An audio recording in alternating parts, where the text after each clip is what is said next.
Today I'm going to be opening up a really cool new game that just hit the market. This is Companion Tales. It's by Laura Simpson, who can be found on Twitter at LabMouse. This is really cool because this game is a tabletop role-playing game, but it's also a story game that focuses on having a specific look to it. I don't know exactly how much I'm going to be able to explain about like how the game works or anything like that, but I wanted to at least look at the cards and like have some things I can show off so people can see what a beautiful, gorgeous game it is. Okay, time for the beauty to start. Time for the asthma to start. Then time for the beauty to start. Companion's Tale. Where do I hold things? An epic game of map making and storytelling.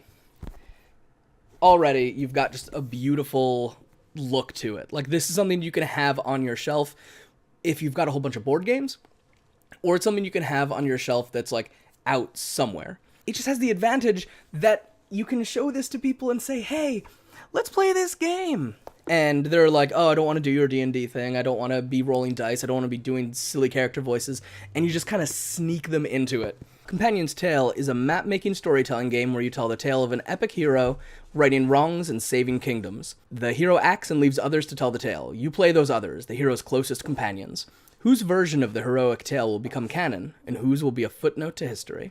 Together, you'll build the history and culture of the realm, fill in a rich and changing map, and reveal your companions' tales. Each game results in a new story, with new themes and companions, with 11 additional variants. Wow, jeez! There are even more ways to take the game in new directions.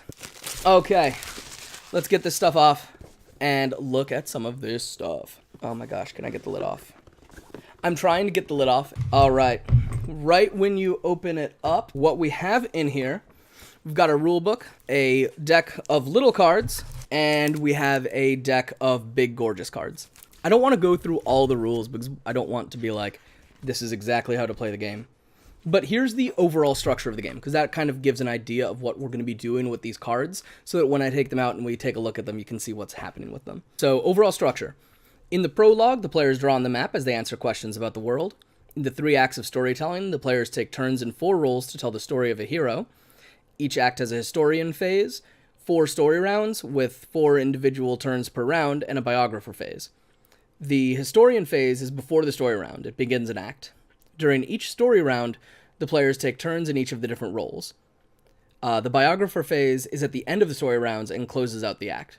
The epilogue is where the players describe the last time their companions saw the hero. So what you're basically doing is establishing a world, having all the different things going on in it, and then telling and unwinding the story of the characters that interact with the hero. And so we slowly get not just information about what the hero did, but who that character was, how they interacted with the world, who are the people that were important to them. We have companions, which is basically the way that your character interacted with the hero. I'm just going to pull a companion card. Monster. You were human once, now people call you a monster. So this is the format that most of them have. It's basically the relationship that you had with the different characters. You're having all of these stories that kind of unwind outward, and instead of having to play for a year, 2 years, you're able to sit down and have 2.5 hours and like, boom, story, characters. There's scholar, mercenary, monster, patron, ally. There's a whole bunch of things in here. Yes, lover. At one point, you and the hero were in love, and that's the best. Of course, that has to be the best one. So how do these rounds go? Beginning of Act 1's first story round, roles are distributed. One player will voluntarily be a cartographer, and from that person, the other 3 roles of companion, witness, and lorekeeper are distributed clockwise. Companion. You tell your tale as a companion and fill in details for this cipher-like hero. So on your turn, you draw 2 theme cards and pick one to define your story. Choose one of the 4 companion cards laid out. This is your archetype. You'll be referred to by that name. Randomly draw a face card. This is your face. With these 3 elements, tell a story about this companion and how they interacted with the hero. So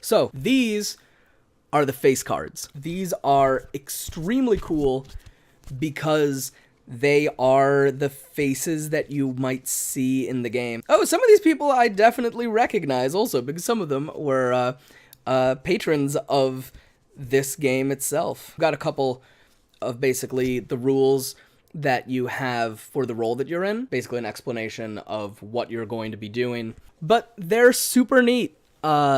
She looks awesome. Amazing. Incredible.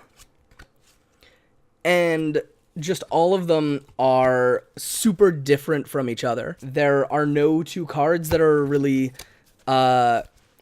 similar. They have a ton of character. There's like the background elements are completely different. I love this one with the moons going on. That makes me want to just like build out story for them. Coolest character right there. Maybe. This one has horns. That's maybe even better.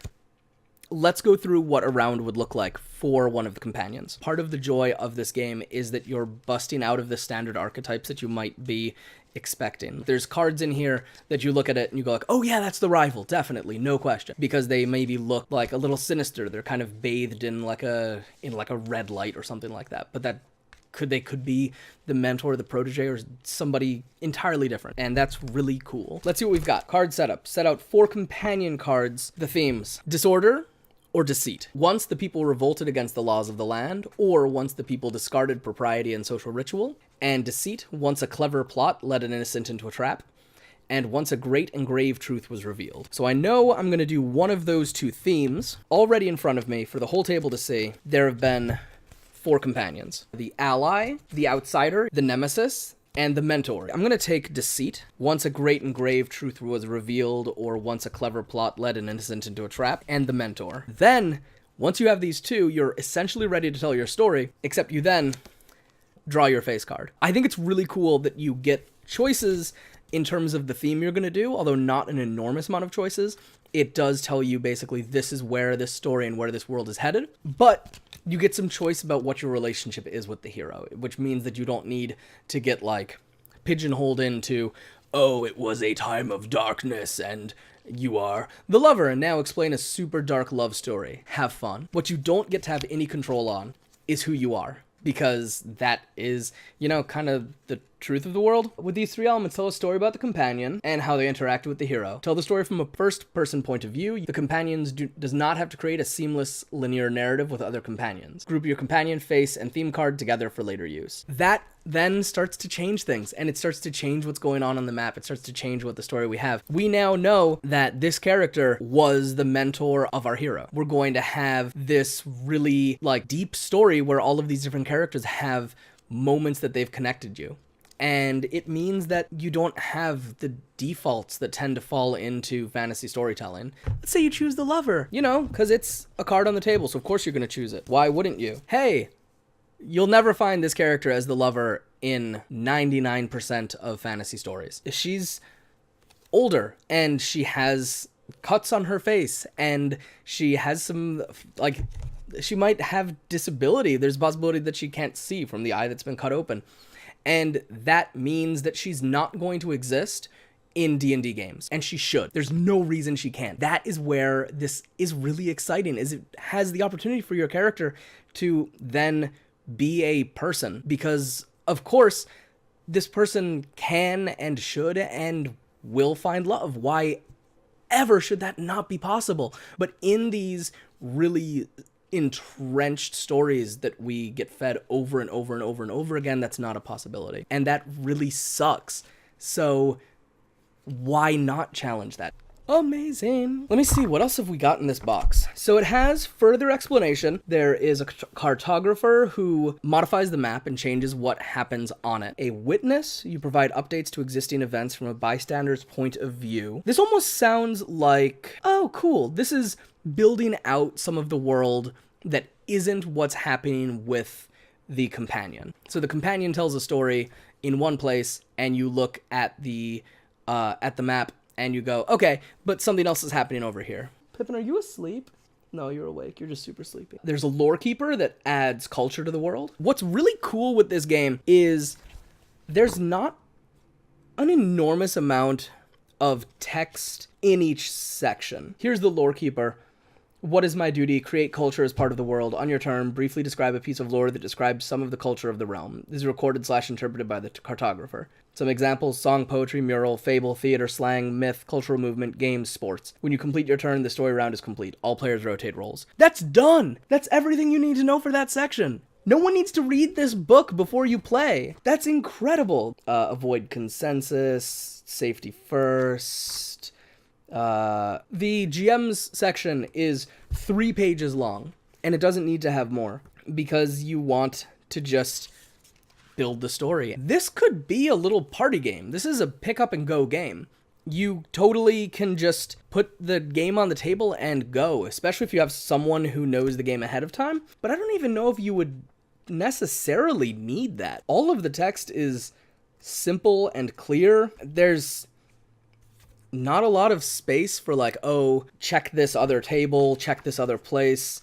This is a start up and go game. I could definitely see 2 hours, 3 hours, no question playing it. Even longer if you wanted to. There's 11 variants, which is crazy to me. I know and adore the people who worked on this game, and there's a part of me that just wants to be like, no, why did you give the rest of this away? These are other games. Let's see what's in the variants. There are 11 variants to Companion's Tale. So once you've played it once to tell the story, or I guess maybe even instead of playing the regular story, you can try out a variant instead. Duet, 2-player variant of Companion's Tale, where you tell the stories of one hero and their 2 closest companions. So Duet is 2 pages.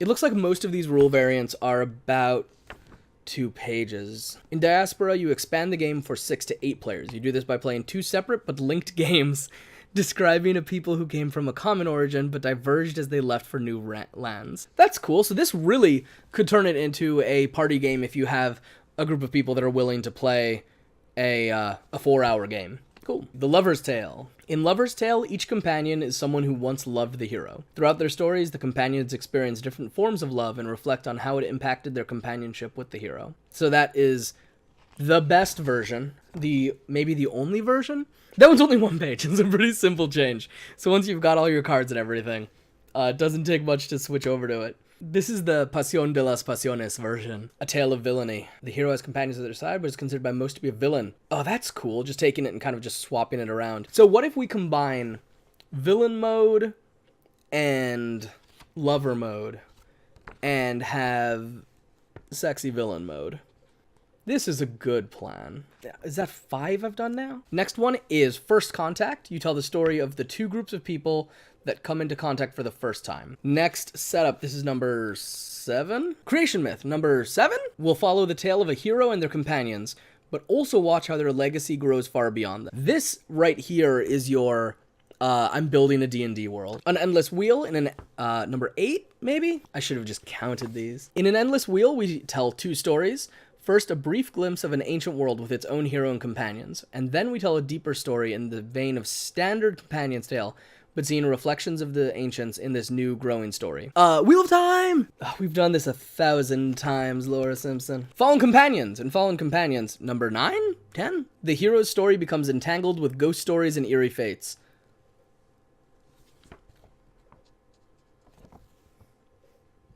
Laura, you've made a really good game. First Contact. Number 10? Wait, I did that one. Number 10, I think. 11? This might be the last one. 10. In Corruption Within, the hero's realm will succumb to 2 kinds of corruption. One corruption grows from the malfeasance of authorities and the willful ignorant indifference of the people. The second corruption arrives in the wake of the first, a plague, miasma, a winter, or some other baleful phenomenon. Every single one of these variants looks incredible. Oh, my counting was wrong. I think I just hit number 10. Number 10! Wicked Portents. In Wicked Portents, a terrible calamity, a war, a flood, a storm, or something else is brewing slowly. No matter what, it will arrive. What will happen when it does? There are events that your companions may prepare for, witness, and recover from. However, neither they nor your hero will be able to stop them. What if everything goes poorly and you lose? That's super fun. Guardians of the Arcane City, number 11. In this variant, the hero and their companions are the Guardians of the Arcane City. Their story is one of modern urban fantasy action inspired by the genre of magical girls anime such as Sailor Moon, and Yukai Yuno is a hero. Biographer phase is replaced with a diary phase, so that's incredible. This is a game to look out for. This is a really cool game. I don't want to say all the douchey YouTube stuff, but I know that I'm supposed to. You don't want me to do the douchey YouTube stuff either? Okay, so this is absurd. That was my unboxing of Companion's Tale.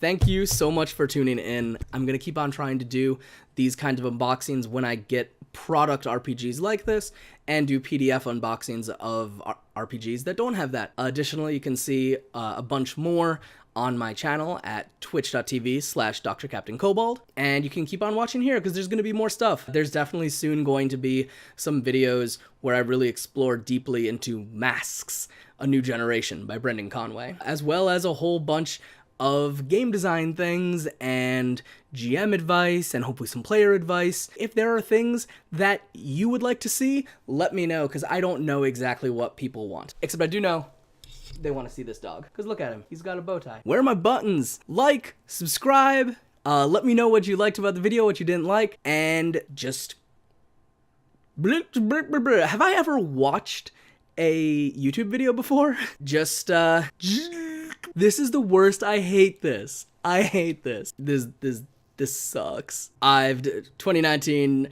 plans changed forever. I hate this. If you'd like to know when I post new videos, hit the notification bell and it will let you know. My hope is that there will be at least one coming out every week, so there should be some good new content, as well as longer video streams on my Twitch, twitch.tv/drcaptaincobalt. And until next time, have a good game. Say bye, Pip. Yeah. Oh my god, I hated that, guys. I hated that, but now I've got the footage for it at least.